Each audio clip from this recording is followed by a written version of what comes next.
non-ether beings. The sun is so powerful that all religions actually come from this sun mythology. Right. Like if you look at how they do Helios. Helios means holy. Biblios means book. So the holy book of the Holy Bible is really a sun book. And then you look at Jesus and how they use Jesus. They call him the Son of God. And then they say the Son of God walked upon the face of the waters. If you go to Florida right now and you go to South Beach and you get up when that sun, you'll see that sun walk on the water every day. Or they say that the sun was born of Virgin Mary. But you look at the word virgin, it actually comes from Virgo. And they say that the Son of God was actually born in Virgo. So even when you get to the 3 wise men and you just start talking about the Son of God and the 12 disciples, and you're talking about the sun, which is at the center of the horoscope, but the horoscope got 12 houses. All these things are going off the sun, and the sun reflects our bodies, because as above, so below. And that's the reason why astrology is so important. So all mythologies, all of your different religions, all of this stuff is based off of astrology and astrophysics, giving homage to the sun. You see the Pope with his hat? That's sun worship. You start getting into the god Thoth. You get into Patu in the Kemetic gods, which all represents the pituitary gland. Just like the eye of Horus represents the third eye. The third eye is to open up light code frequency for what? The sun. All this go back to sun worship. Saloman. Saloman is the actual vibrational frequency of the sun. Sa, Om, Man. Even all of your Tibetan monks use that. Then you got Sol. Sol represents the temple. These are sun temples. One of the temples he built, he called it the actual face of God. We go through something called biosynthesis. Plants go through something called photosynthesis. And all this is, biosynthesis is when the sun hits down on your skin and you get those UV ultraviolet rays in your melanocytes, and what happens is this cholesterol get converted over into vitamin D3 and all the other different vital minerals that you need to keep your body in homeostasis. The same thing that happens when the plant get hit by the sun. Its leaves take in through this ultraviolet rays through something called chloroplasts. Chloroplast then is converted into chlorophyll. Then this chlorophyll actually eats the sun. We are literally walking around eating the sun. And that's why you starting to see this big old movement of breatharianism. They realize we don't need all this dense food. People that get higher in consciousness get less dense and less dense when it comes to the food that they bring in their body. See that this is one of the first levels of our eating. You know, now we switching to all raw. We probably be raw for a few more lifetimes, and after that, you know, because we constantly reincarnating back into these avatars. Then after that, we're gonna be liquiditarians or I'm gonna say fruitarians. Then from there, we're gonna go to liquiditarians, which is nothing but H3O2. You eat nothing but your fruit juice. Many lifetimes after that, we're gonna be just breathing, because that's all you essentially need. That's what the trees need. The trees really get most of their main nutrition from the air, the breath. They are literally converting glucose from eating the sun. You do the same thing. Powerful. So we keep bringing up this concept of as above, so below. We talk about our external sun that we can see in the sky, but there's also an internal sun that the metaphysicians talk about. Bobby Hemmett, you know Bobby Hemmett, right? Yeah, of course. The brother once said that our Kundalini energy is what's heating up the planet, not the actual sun. Facts. I agree. So how does food relate to the Kundalini energy? Food is information. You have to eat the right food to really get that real rising of that Kundalini spirit, or what we're going to call the anointed oil, or what they call the Christos in the Bible, which come back to the Christ, the anointed Christ, the smearing of oil. If you look at the Kundalini and how it's raised from the sacral chakra, it goes through the solar plexus, because we are solar people. Notice the solar plexus is connected to what? The stomach or the gut. The gut is the first brain. That's the first brain. The first brain. Then you have the cardiovascular system, which is the second brain, where most of your memory is held at. Then you have the third brain, which is what they call the central nervous system, but it's not the central to anything. Central means in the middle. The middle will be what? Your gut.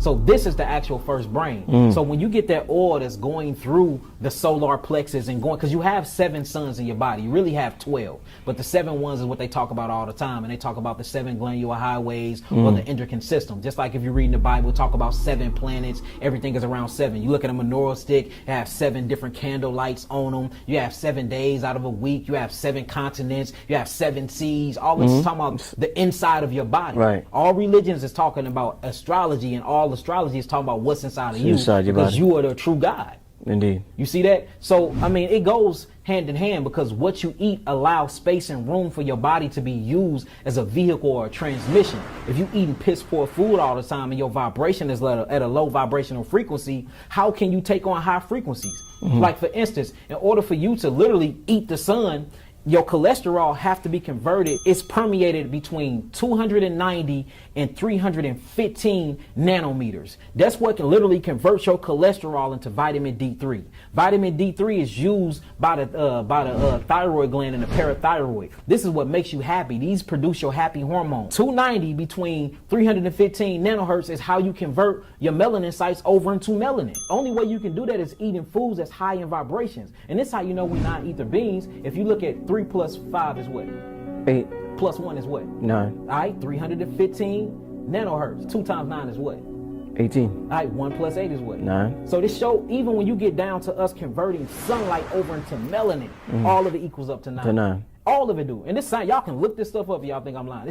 It's crazy. It's just all the signs showing what we supposed to be eating, our physiology showing what we supposed to be eating, the way our teeth is made show you what we supposed to be eating. We don't have long canines to rip into meat and flesh. We don't have claws or talons to rip into meat or flesh. When we eat food, it goes through something called fermentation because primates come from us. And then when carnivores eat foods, they go through something called putrefaction. That's the rotting or the death of. We're not supposed to be eating deaf food. We're supposed to be eating things with living life in it, biophotons. And when you cook your food, scientifically, you cook all the biophotons out of your food. And that's what gives us our 6 and our 7 sense. Semen retention is very, very good to raise the kundalini energy. But another thing is sitting at the base of your sacral chakra, elongating your back and doing breath work, DMT breath work, fire breaths, diaphragmatic breathing, raise the kundalini energy. It's so many things. Herbs that's on high frequencies, all berry diet, all melon diet, all fruit diets. These things is what raises the kundalini energy. But if you look at the pathway of the kundalini energy, it starts in the roots and then it literally ignites at the sacral and it rises up your spine.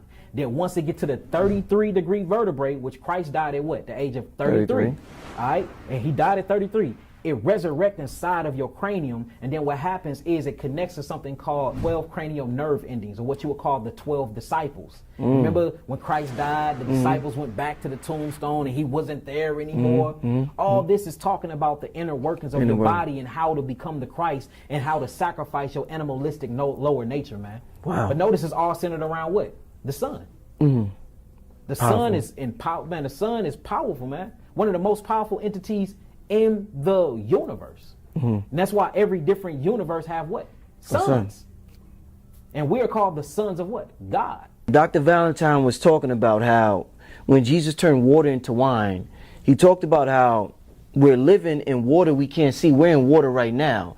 And what happens is we absorb this ether, this water, this sun, and we take this and we convert it, it becomes our blood. Yeah. So that's the process of becoming water to wine. Because we all are aquatic. So the sun rays is converted into blood, turning water into wine. Water to wine, yeah. Dr. Phil Valentine, shouts out to the master teacher. He was a great teacher of mine. He told me about the fishbowl effect that I just talked about in the other interview. He said we was in a fishbowl and all we doing is breathing less dense water. And that's what we call air. But if you check the molecules of air, it's nothing but water. Everything started off in the primordial waters. The second thing in creation was the sun. And from the Son of God created all else things. And by the Son of God, all things consist. And without the Son, everything will unravel and unfold in this universe. And that's why when you get into the writings of Paul and it talk, even the book of Psalms said that Jesus is the Son, S-U-N, in the book of Psalms. It's in there. And then it talks about how the Son of God was the light of the world.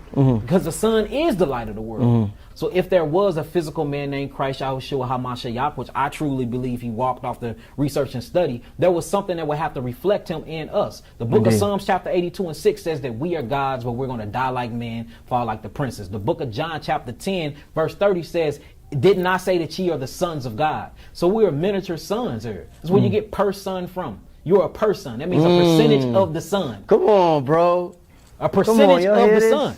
Y'all hear this? Like, for come real, on, brother. We are come sun on, particles, man. We are sun. A percentage of a sun that became consciously aware of itself and created its own reality. That's where you get a personality from. That's why you can't talk about personality without bringing up what? Astrology. Dang, what portal you came from? What's your natal chart? Which planets you hit before you got here? Oh, you a Gemini? Okay, these are the type of traits you got. Dang, you a Cancer? You a water sign? Oh, these are the type of... And that's why elemental magic is so important. We think magic has been demonized. We think it's all bad, but you have something called elemental magic where you you work with your actual earthing sign or your fire sign or your water sign or your air sign, and you notice things come to you easy, that's because you're in the position you need to be with the creator or with the sun. So let's talk about, we talked about light, we talked about the sun, we also talked about light being information. Now, different angles of light hit different parts of the planet. So let me give you an example. So I'm originally from Harlem, right? Harlem, New York. So Harlem, New York, dudes from Harlem is known to be flashy. Do you think of Dame Dash? Yeah, facts. You think of Dame Dash when you think of Harlem. That's one person that's, you know, that's alive that you think of when you think of Harlem. Does Dame Dash, a two-part question, does Dame Dash act the way he acts because the information that the sun is given from that part of time makes him act that way? That's number one. Number two, if somebody from Kansas moves to Harlem, would they start acting like Dame Dash because they're getting that particular information? Shake your hand. That's a fire question, bro. You know, that's a fire question. All right, check this out. Talk to me, brother. It's something called geographical location, right? Yes. Based off your geographical location, your genetics molds and shape to where you at on the earth. One thing we have to realize is that earth is a living organism. It's a she, right? And she have her own chakras. Not only do she have her own chakras, she have her own nervous system, her own blood, which is what we call oil, her own lymphatic system, which is what we call lakes and seas, and she have her own atoms and everything. Based off where you are at in the earth, you're going to start reacting to her melanin neurotransmitters by way of the sun. All right, now check this out.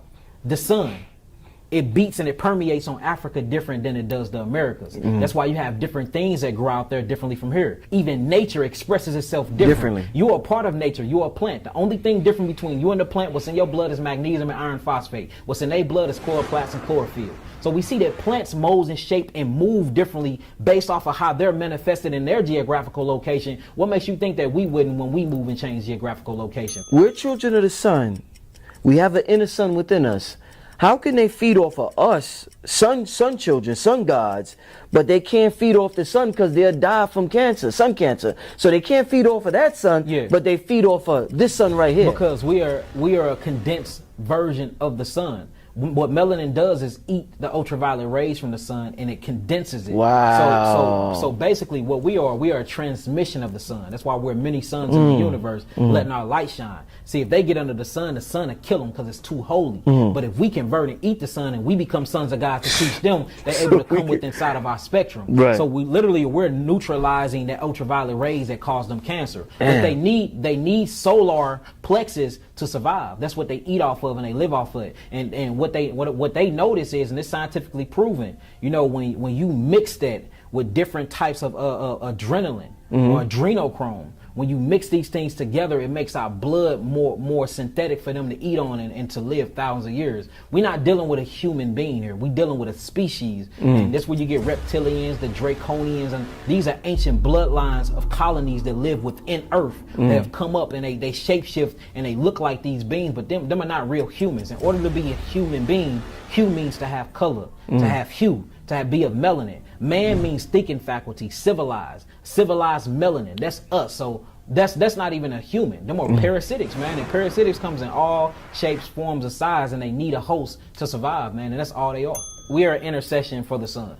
We like the intercession for the sun. Yeah, we a middleman. Middleman. Yeah. We the middleman. Yeah, you can't holler. They gotta come to the middleman. Right. You can't holler at the president. They gotta come to the middleman. You can't holler at the president. Gonna kill you. You gotta holler at the Secretary of State. Oh man, damn.